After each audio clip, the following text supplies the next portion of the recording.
For 47 years, Voyager 1 has been on a one-way trip out of our solar system. It was supposed to find silence, but it heard something else. A strange, steady hum. A sound from the space between stars. Now, the data is in, and the signal is clear. This isn't just static. This is our first ever weather report from the final frontier. Find out what it's telling us. Can we treat interstellar space like a weather system? Voyager 1 may be giving us the first real chance to test that idea. Since moving beyond the sun's influence, the spacecraft has picked up a steady plasma wave hum that could reveal turbulence, shocks, and density changes moving through the galaxy. The difficulty is separating true signals from the background of a 47-year-old instrument. This video will lay out what most scientists agree on, then examine competing hypotheses and why they matter for future missions. To understand the puzzle, we need to start with Voyager's path out of the solar system. From planet flybys to interstellar silence. Voyager 1's story began in 1977, when it launched from Cape Canaveral with a clear mission: explore the outer planets of our solar system. Within just a few years, it accomplished milestones no spacecraft had achieved before. In 1979, it flew past Jupiter, capturing close-up images of the swirling atmosphere and recording volcanic activity on Io. By 1980, it had passed Saturn, sending back detailed observations of its rings and moons. These encounters fulfilled the probe's original goal, but then the mission took on a new identity. Engineers plotted a trajectory that would carry Voyager 1 past the giant planets and out toward interstellar space, effectively transforming it into a long-lived laboratory for sampling the environment beyond the sun's direct reach. That redirection meant decades of steady travel. Far past Neptune's orbit, Voyager 1 finally reached the Heliopause in 2012. The Heliopause marks the outer boundary of the sun's influence, where the constant stream of charged particles known as the solar wind gives way to the surrounding material of the galaxy. Inside this boundary, the sun's magnetic bubble dominates. Outside it, conditions are set by the plasma that fills the interstellar medium, the sparse mix of atoms, dust, and electrically charged gas between stars. With its crossing into this region, Voyager 1 became the first human artifact to collect direct measurements of interstellar space. At the time, expectations were modest. Models suggested that plasma beyond the Heliopause would be so thin that Voyager's specialized detectors might only register brief disturbances caused by events like large solar storms breaking through the boundary. In other words, scientists anticipated long stretches of radio silence with only rare bursts of measurable activity. Among the craft's instruments is the Plasma Wave Subsystem, or PWS. This device measures tiny electrical oscillations in ionized gas, known as plasma. Put simply, it acts like a microphone tuned not to air vibrations, but to ripples moving through charged particles in space. When Voyager entered interstellar space, the PWS was expected to pick up little beyond occasional spikes. Instead, it detected something steady. Beginning after 2012, the instrument recorded a faint, narrow tone that continued far longer than predicted. It was quiet, but remarkably persistent, showing up across months of data. This directly contradicted forecasts of a mostly silent interstellar environment. For a spacecraft built in the 1970s, still operating after decades, the ability to capture such a subtle, ongoing signal came as an unexpected development. Over the next few years, the tone did not fade. By 2017, scientists recognized that the narrowband emission was effectively continuous, tied to specific frequencies that corresponded to electron density in the surrounding plasma. What started as an apparent anomaly became a consistent part of the probe's reports. The difference between predicted silence and observed persistence raised a new and significant question. Was Voyager 1 actually detecting the background weather of interstellar plasma? Skepticism was unavoidable. With an aging spacecraft transmitting over vast distances, researchers had to consider whether the persistent hum could be a product of electronics rather than the external environment. To test this, teams examined the data more systematically. In 2021, a group of scientists from Cornell and the University of Iowa published a peer-reviewed study in the journal Nature Astronomy, documenting the continuous signal from 2017 through 2020.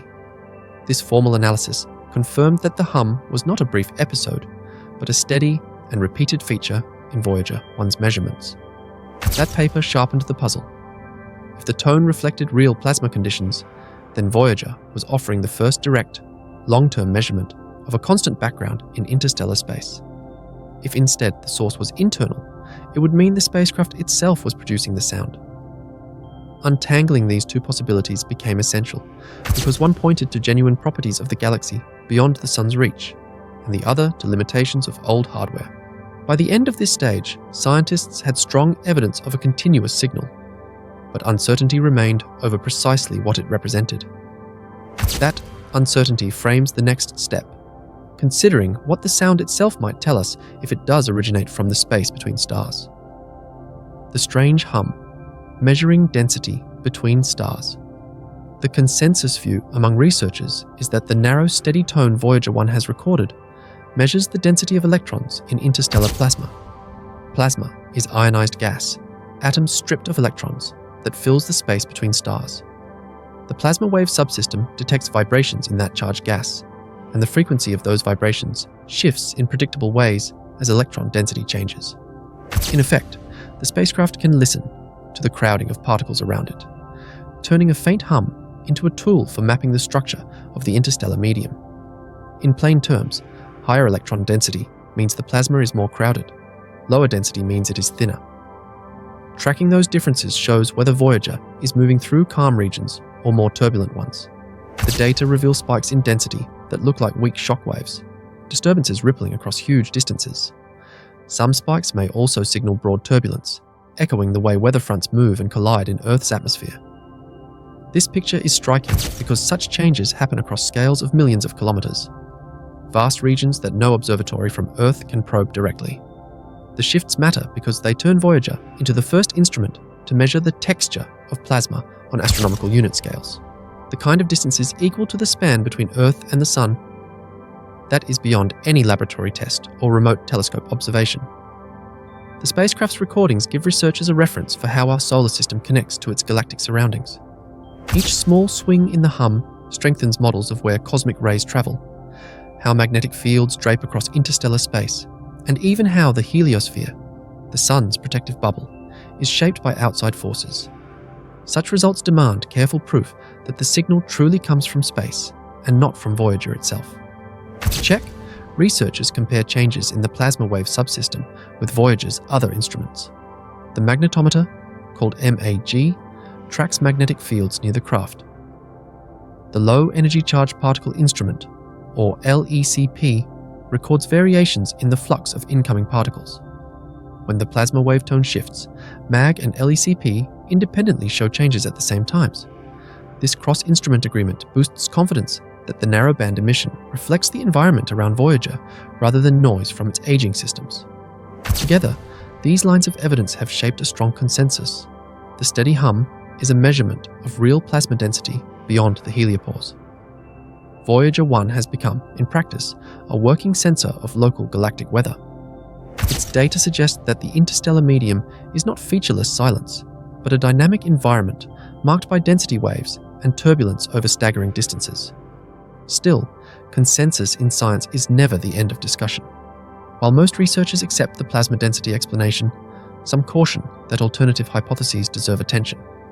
The signal is faint, near the limit of what Voyager's instrument can detect, and the spacecraft is almost half a century old. That combination means other possibilities cannot be excluded outright. The debate continues, not because the evidence is weak, but because extraordinary claims, like hearing the background vibrations of interstellar space, require equally careful scrutiny. As the analysis deepens, the central question becomes sharper. Are Voyager's instruments picking up the whisper of plasma far from the Sun? Or could the spacecraft itself be the source of this strange, persistent tone? Signal or static? Alternative hypotheses. Most researchers agree that the faint, steady hum Voyager 1 records represents electron density in the surrounding interstellar plasma. That is the prevailing interpretation, and it fits both theory and cross-checks with the spacecraft's other instruments. But science at this distance requires constant caution. Because the tone sits so close to the instrument's detection limit, investigators continue to test alternative hypotheses that could explain the signal in other ways.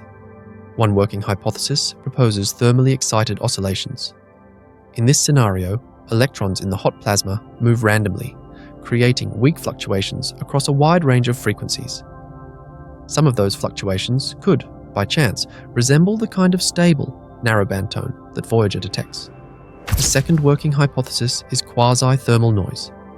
This describes persistent low-level activity that arises when thin plasma interacts with the receiver's antenna, blended with the electrical behavior of the detector itself.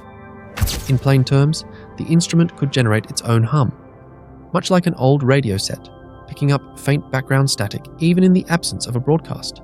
Both hypotheses highlight the challenge of separating a real plasma signal from effects created by the spacecraft and its hardware.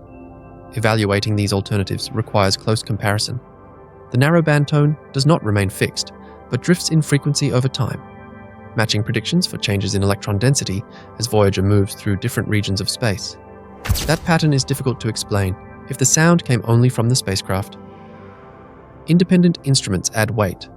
When the plasma wave subsystem reports a shift, the magnetometer often shows related changes in magnetic fields, and particle detectors record variations in charged particle flux.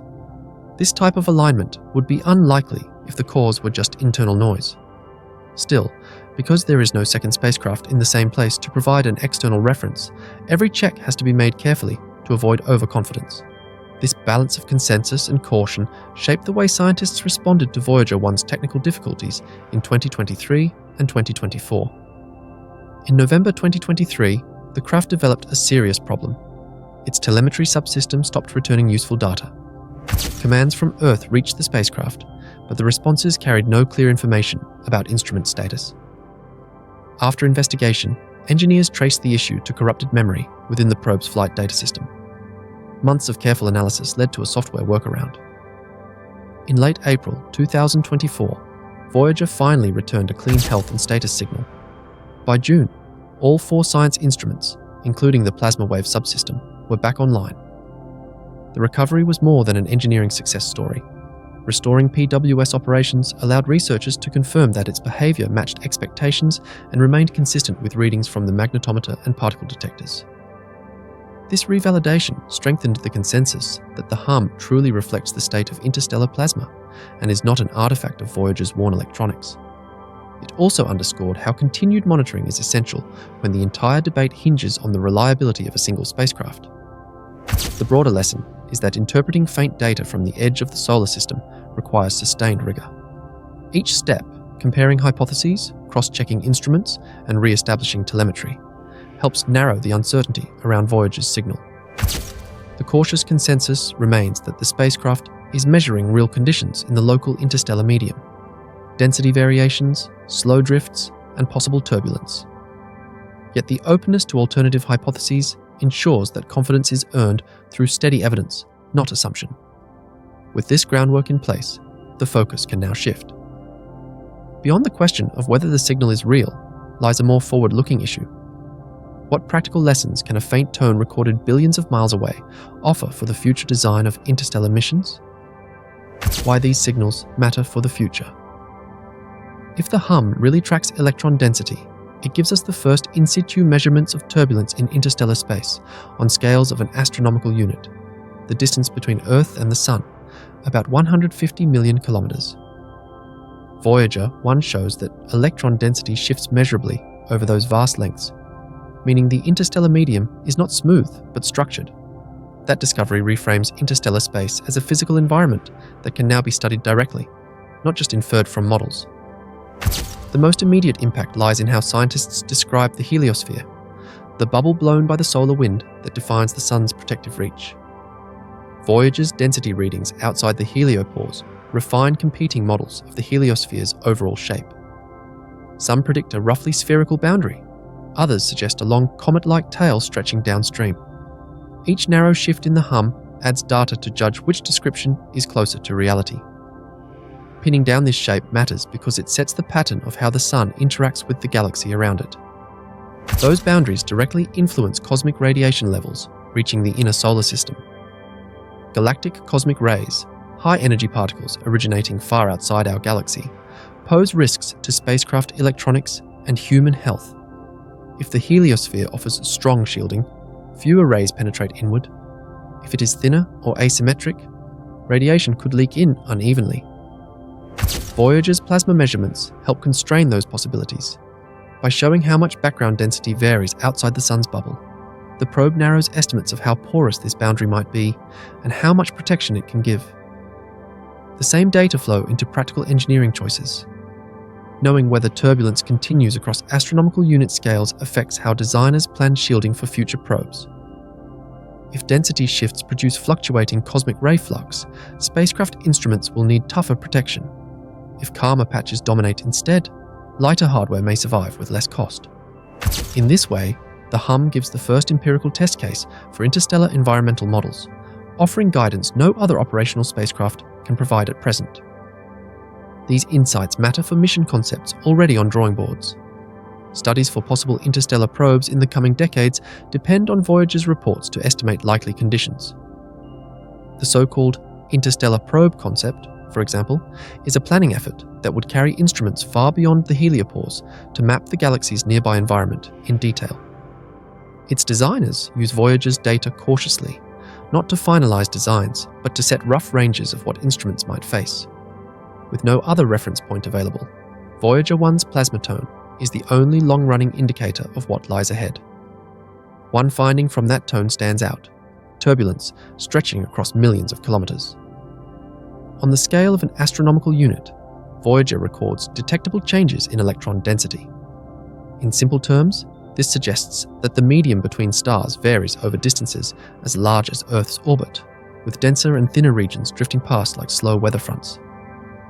That knowledge forces updates to models of how galactic magnetic fields bend, how cosmic rays travel, and how a craft attempting the same path would experience its surroundings. Together, these outcomes reposition Voyager 1. It is no longer simply a probe from the 1970s extending its life. It now acts as a pathfinder, returning the first practical charts of interstellar space that engineers can tie directly to design choices. Even the 2024 recovery of its instruments reinforces that role, keeping alive the only continuous stream of data from beyond the Heliopause. Each small return of information carries large weight because it anchors future planning to real evidence rather than assumption. By framing space beyond the Sun as structured and dynamic, Voyager's measurements change our baseline expectations of what empty truly means. This shift is not abstract. It determines how scientists model the heliosphere, how engineers calculate radiation risks, and how planners sketch the requirements of the next craft to follow. Those deeper implications set up the broader perspective. The faint hum may be subtle, but it has already reshaped how we think about the galaxy's edge and the space that comes after. Voyager 1's faint hum is more than a curiosity. It is the first evidence-based record of local interstellar conditions. The consensus view is that the signal maps electron density and turbulence over distances as large as the span between Earth and the Sun, providing direct insight into the structure beyond the Heliopause. Alternative explanations remain under review, including hypotheses that the tone could reflect thermal noise or instrument behavior rather than plasma itself. That balance of strong evidence and cautious testing shows science working at its limits. Key takeaway: Voyager 1's signals turn apparent emptiness into our first in situ weather report beyond the Sun's reach. If you found this explainer useful, consider liking and subscribing for more evidence-first space updates.